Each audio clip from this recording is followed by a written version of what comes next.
Welcome to the people that are joining the Global Virtual Summit 2025. So I'm going to begin to speak related to the harmony in mind and spirit, navigating the holistic well-being. So when I decided to talk about this, it came to me one question. Let me make you this simple question. When was the last time you felt truly in harmony? You really felt true in harmony in your mind, in your body, and your spirit. Because sometimes the people think they can be in harmony, but really you never think on this. And why this came to me? Because I'm going to begin to introduce myself. My name is Jose Pereira. I was a former oil and gas executive that did more than 3 decades career, and I was almost getting retired. I thought that my life was kind of in harmony. But in 2017, when this happened, I was almost getting retired. As I said, I received a call. I traveled to Caracas, Venezuela. I live here in Houston to a business trip that it became to be an ambush. It became to be an ambush because we were caught in the middle of the political fight between the U.S. and the Venezuelan regime, and we were in the middle, and we were caught as hostage. I became an international hostage, and that situation for me lasted 5 years. So that's why I want to talk about how it's important the harmony in body, mind, and spirit. Because when that situation happened to me, we stayed 1,775 days as an international hostage. We came to a prisoner swap. So during those years, my body, of course, was imprisoned. My mind was in prison, and my spirit began to despair. So it was a great battle that was going in my 3 stages, in my mind, in my body, and in my spirit. My body began to have a lot of illness because I was in a very confined place. I was in a horrible place, and I began to have things like I began to have scabies in my skin. I began to have pneumonia because I was breathing bad air. I began to have bronchitis because the situation was very humid. My lungs began to have water. I fainted. I suffered a heart attack. I had 2 times COVID, and even I went to a coma. So I really was in a very bad situation in my body. And at the same time, my mind was all over the place. I was having suicidal thoughts. And my spirit, I have anger. I was having anger with God. Why He was doing this to me. But in that valley, we discovered something. That even in those darkest places, you can renew your mind, you can renew your body, and you can renew your spirit and rise again. And many people always ask me how you did, how you made it. I'm going to say here, we were 6 guys. I was not alone because I flew to Caracas with my 5 top executives. We were 6 guys. That's how we became the Citgo 6. Because the company that I worked was Citgo Petroleum, Citgo, Citgo 6.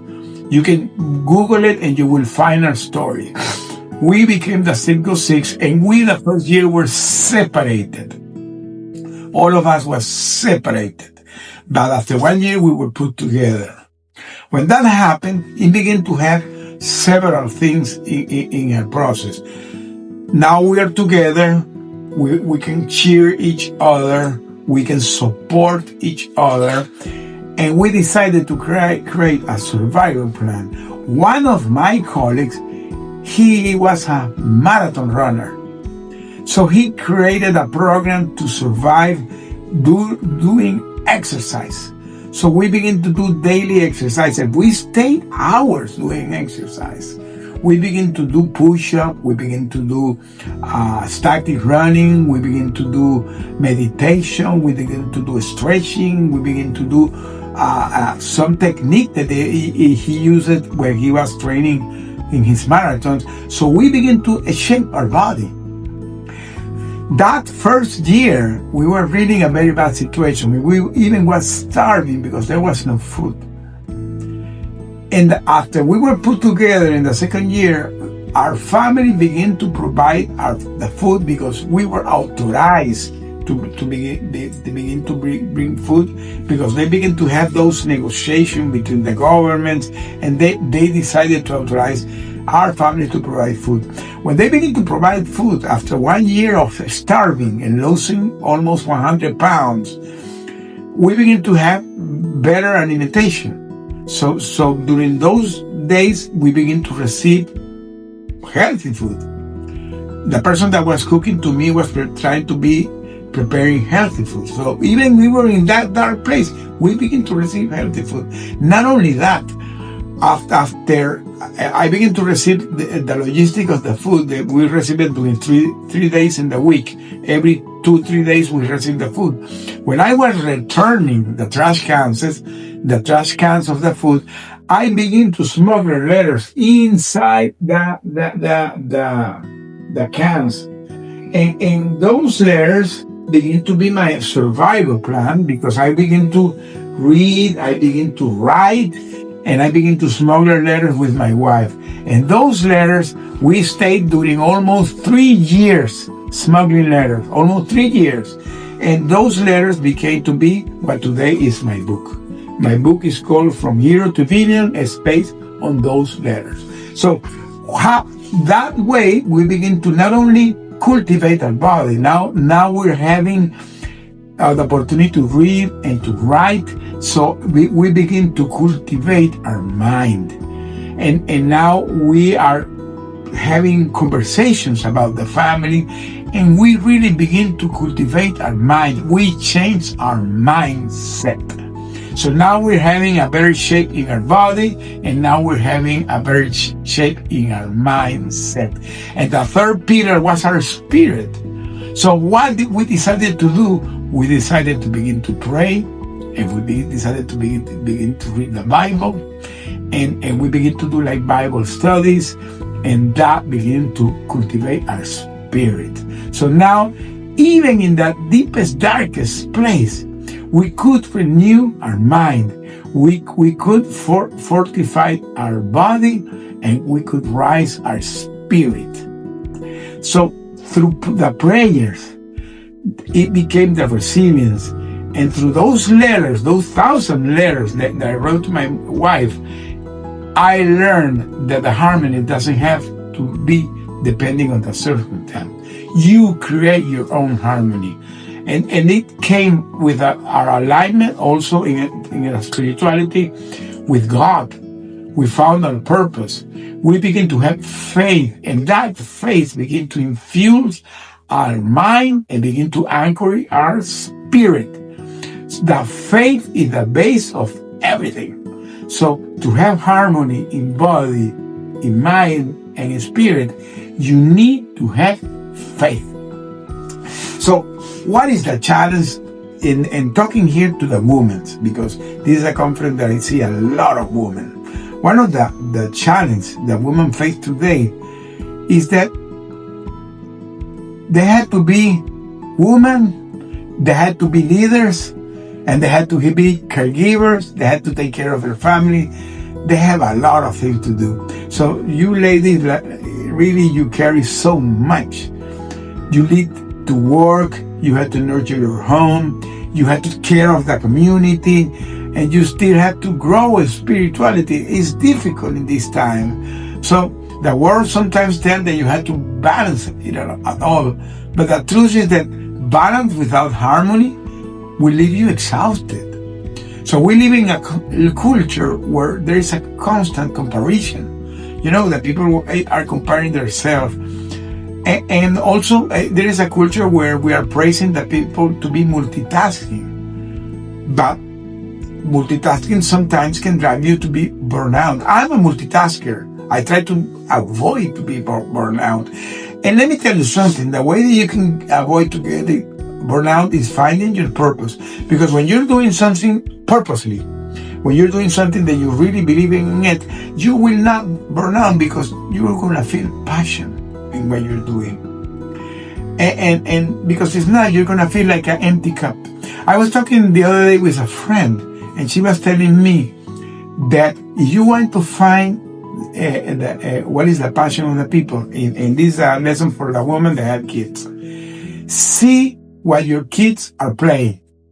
See the toys where they're playing and what they're playing. What they're doing when they're kids is what they want to do. That is their passion. Those kids, those daughters that they play with dolls, they want to be a nurse. That is their purpose. That girl wants to be a nurse. I was talking with this friend that she's a very famous neuroscientific. And she told me that when she was a kid, she was always playing to do brain surgery to the dolls. So when she was 3-4 years, she was thinking to do brain surgeries to the doll. And today, she's a neuroscientific. And she was asking me, Jose, and what were you playing when you were a kid? And I began to think, I didn't know. Really, I was thinking, oh, wow, I didn't think never what I was thinking to be when I was a kid. And it came to be two things that I really never thought about that. I grew up here in the U.S. when I was a kid because my dad worked in the oil and gas too. I'm a third generation of oil and gas worker. And I remember that we lived here in a place called Tulsa, Oklahoma. There's a University of Tulsa where is the petroleum engineer, the best in the world. So my dad studied there, and I by that time I had 5 years, and we live in a community. There was a very American white community. We were immigrants, and my dad was a student of petroleum engineering, an international student. And I was, all my friends were white Americans, and we began to, we're talking in the 70s. So it was very popular, a show called The Lone Ranger. I don't know if the people remember The Lone Ranger. Well, everybody was playing the cowboys and the Indians. And of course, everybody wanted to be the cowboy. And I began to be the Indian. But the point is that I was very proud being the Indian because I was the Indian that was killing the cowboys. I was a badass Indian.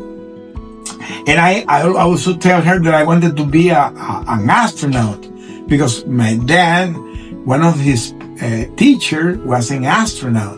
And I remember he went one day to my house and he gave me a photo with him with his outfit of astronaut signed, and I was so impressed. I really wanted to be astronaut. You know what she told me? That is part of my soul because I'm a warrior. I'm an Indian warrior. And being an astronaut is because I wanted to go to the moon. So this is my target, go to the moon. So again, find your purpose. That will avoid to be driving to the burnout. When you find your purpose, you will be drive to be joyful and you will avoid the burnout. So let me tell you something. The holistic well-being is not about doing more. It's about being more aligned. Again, if you find your purpose, you don't have to do more. You have to be really aligned, and you will feel joy in what you're doing. You will be aligned in body and mind and in spirit. So let me talk about the 3 pillars of the harmony. So the first pillar is the mind. The mind. So you have to renew your mind. And there is something incredible here that I'm going to talk to you. Because my friend, she's that neuroscientific, we had a very incredible conversation about that. The mind, everybody knows today, they can be retrained. You can rewire your brain. So doing on a daily basis affirmations, expressing gratitude, doing affirmations, affirming what you really believe, praying, morning praise, whatever you believe, pray in the morning, pray intentionally, and pray asking to the Lord to giving thanks for the things that is already happened. Even if you don't have seen it, it already happened. because that will begin to retrain your brain. You will begin to rewire your brain. So doing this, when you are doing affirmations over the things that you haven't seen, but you truly believe in that, what is that called? That is called faith. That is the base of the faith. So there's where you can not only retrain your brain, you will renewing your mindset. Because there is another thing that the science has reconfirmed, that the observer can change what has been observed. I'm going to repeat it. The observer can retrain what is observed. That means when you are observing something in a daily basis and affirming over that, you will change your reality. That is faith. There is where the miracles happen. There is where the miracle happened. I'm going to say something else. Everything, the credit to my friend from the neuroscience, they gave me this explanation. Because of course, I'm not an expert, but I'm not passionate about it. You are 1% of your external reality, and you have 99% of your internal reality. What is your external reality? Your family, your country, your nation, your identity. That is your friends. That is your external reality. That only represents a 1% for you, because you don't have no influence on them. It's very low, the influence. Even it's around the 5% of the influence. But internally, you have your beliefs, you have your thought, you have your dreams, you have all the things that you really believe internally. That represents a 95%, and you can control that in a 100%. And you know how that is called? That is called the free will. That's the free will. We are creatures of God, that God gave us the free will. So why the people are so worried, trying to control the 1% when you need to control your 95%, that is you. So cultivate yourself. Try to retrain your brain, and that will change your reality. Replace those self-doubt for affirmation of truth. Even if you don't believe that something can happen, if you begin to change it and believe that it can happen, you will begin to change your reality. Because when you can retrain and reframe the 100% of your interior thoughts, you know what does happen when you go all the way to the 100%?